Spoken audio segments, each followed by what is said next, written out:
Estamos de volta com o Cidadania, hoje tratando sobre transtornos mentais. Então, se você tem alguma dúvida, pode enviar-nos aqui pelas nossas redes sociais.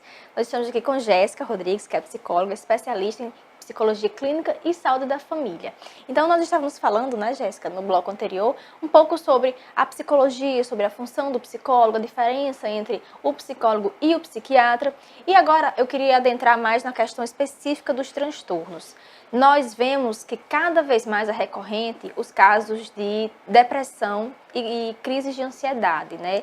Que são transtornos muito comuns. Então, eu queria falar um pouco deles e principalmente diferenciá-los. O que é depressão e o que é crise de ansiedade?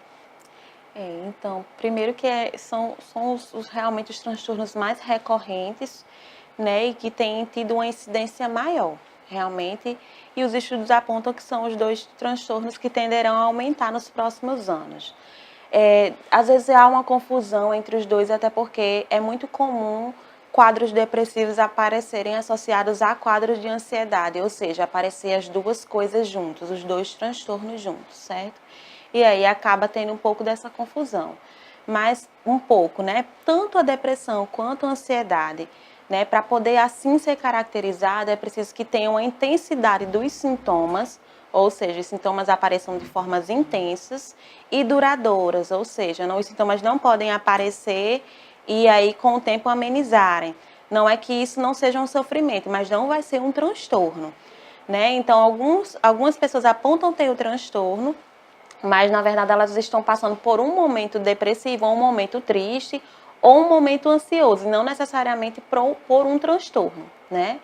Então, o que é o transtorno de ansiedade, né? O transtorno de ansiedade é quando os sintomas aparecem intensos e duradouros, e é como se o paciente ele sempre estivesse pronto para enfrentar alguma adversidade, ainda que essa adversidade ela não exista, né? E aí, mas ele imagina que ele sempre vai enfrentar algo muito difícil, então ele como se ele ficasse armado para enfrentar isso.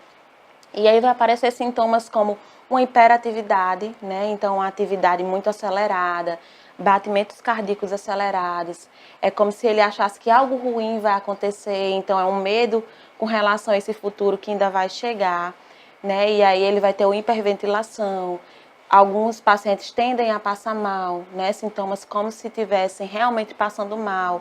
Ou alguns acreditam que está tendo algum problema cardíaco, né? E vão fazer investigação. Quando assim o fazem, não é detectado nenhum problema cardíaco, né? Mas é um aceleramento dos batimentos. Porque quando nós estamos preparados para algo adverso, para enfrentar algo, né? Nosso corpo ele se prepara para isso. Então os batimentos realmente eles aceleram. Sendo que esse paciente ele não tem nada a enfrentar necessariamente, mas ele está com o corpo pronto.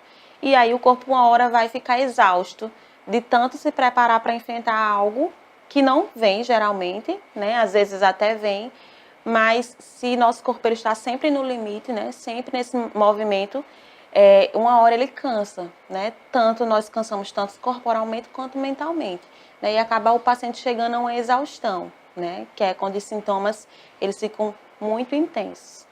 E a depressão ela tem alguns sintomas parecidos com a ansiedade, até porque a ansiedade é um dos sintomas que está ali dentro da depressão geralmente. Mas o paciente, né, depressivo, ele vai ter esses sintomas intensos também e duradouros.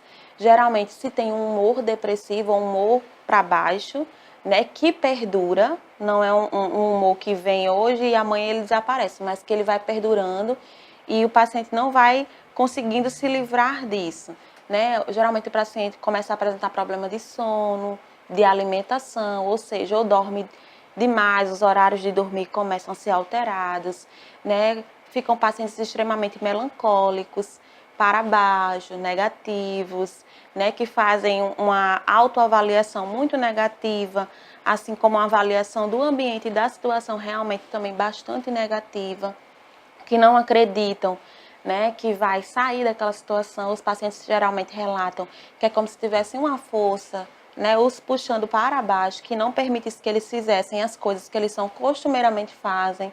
Ou seja, a rotina do paciente ela é altamente alterada num transtorno desse.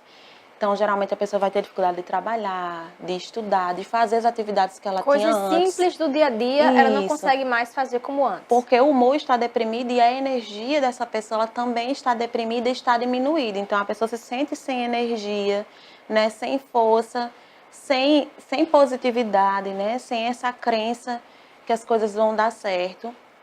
E aí a gente tem vários tipos né? Tem a depressão que a gente chama leve, né? Tem a média e tem a depressão maior, que aí isso vai mudar conforme a intensidade e quanto tempo dura esses sintomas. Então, quanto tempo durar, mais a nossa tendência é que essa depressão ela se agrave e se instale, né? Porque nós também temos os quadros depressivos recorrentes, ou seja, aquele que a pessoa tem um episódio desse e aí ela por um período ela fica estável e aí alguma coisa pode acontecer no ambiente que desestabiliza, ela tem outro episódio, né? E a que vocês estudiosos atribuem esse aumento de casos, né? Você falou que a tendência também é aumentar, é o estresse do dia a dia, essa correria que cada vez mais nós somos impostos, né, a estar fazendo e realizando e conquistando.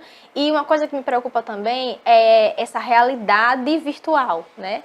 Muita gente fica nas redes sociais imaginando e almejando a vida do outro, uma vida que muitas vezes não é real, né? É uma realidade simulada. Então, não sei se esse pensamento é correto ou se é errôneo, mas a impressão que dá é que tanto esse estresse do dia como essa realidade virtual, ela tem contribuído para esse aumento de casos. Isso, né? Os estudos já têm mostrado, né? E nossa prática mesmo, né? Por exemplo, a minha prática de psicóloga já tenho visto isso recorrentemente, né? Então, assim, nós vivemos numa era que a gente chama era da liquidez, né? As coisas elas passam muito rapidamente, né? As novidades são muito rápidas. A gente sempre tem que estar correndo atrás de alguma coisa, de objetivos, sendo cobrado para alcançar metas. E nós também temos um ideal de felicidade nessa nossa era contemporânea, né? E aí a tecnologia, as mídias, né? Aquela vida que aparece nas redes sociais também tem um pé bastante importante nisso, porque a vida que transparece ali, né? Não é realmente, em muitos momentos, não é a vida real. Né? Ninguém posta, geralmente, raramente se posta que está triste, né? Se posta coisas felizes, conquistas, viagens, então assim, é como se alimentasse um pouco mais esse ideal de felicidade que as pessoas acreditam que precisam alcançar. É como se nunca se tivesse satisfeito, né, onde chegou. E aí isso vai aumentando o grau de insatisfação e a gente tem visto isso cada vez mais cedo, né? Até porque nós não nascemos na era da tecnologia, mas as nossas crianças e adolescentes hoje já nasceram nessa era. Então a gente já tem visto crianças e adolescentes com depressão, com ansiedade, né?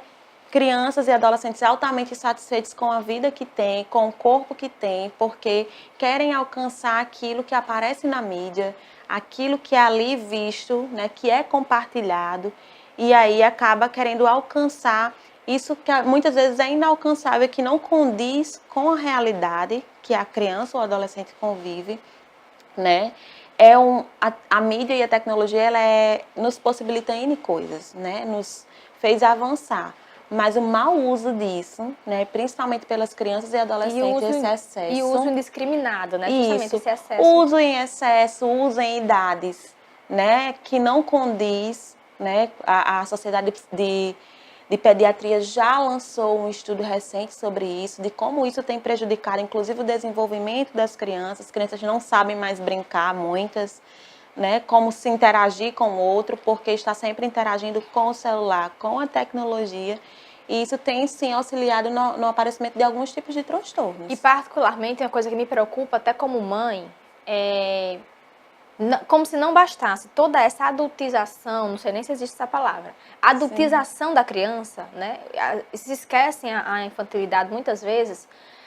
Eu vejo que é cada vez mais recorrente, e isso não é uma crítica aos pais que possuem, mas é uma opinião minha. blogs, Instagrams de crianças, né? Fazendo as crianças de modelo, de bloggers, de digital influencer. Então, isso é uma coisa que me preocupa, porque é uma exposição muito grande para a criança.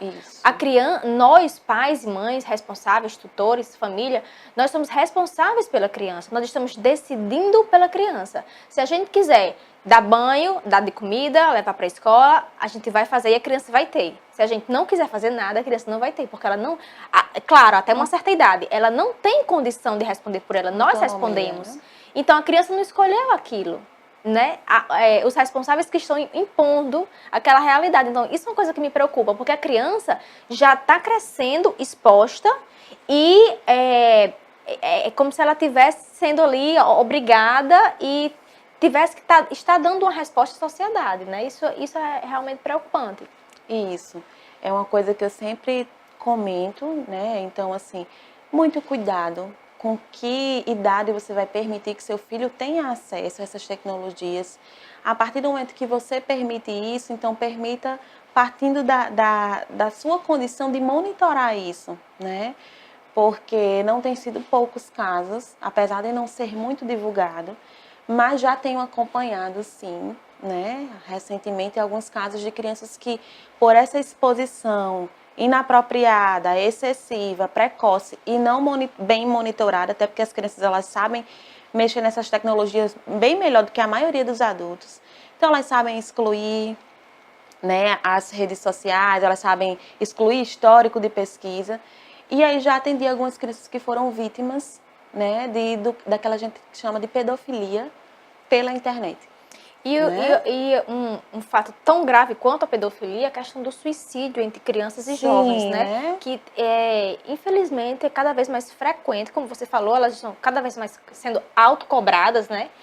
E, infelizmente, os índices de suicídio, a mídia não divulga, porque cada vez tem-se uma impressão de que cada vez que se divulga o suicídio, há um aumento. Então, a mídia prefere não divulgar o suicídio, mas é cada vez mais comum e é preocupante. Crianças tirando a própria vida, adolescentes, isso é absurdo, né? Isso. Jéssica, nós vamos fazer um breve intervalo agora, nosso tempo está acabando, mas nós voltaremos daqui a pouco, falando um pouco mais sobre um tipo de depressão, que é a depressão pós-parto, também muito importante a gente abordar. Então não sai daí que o Cidadania volta já.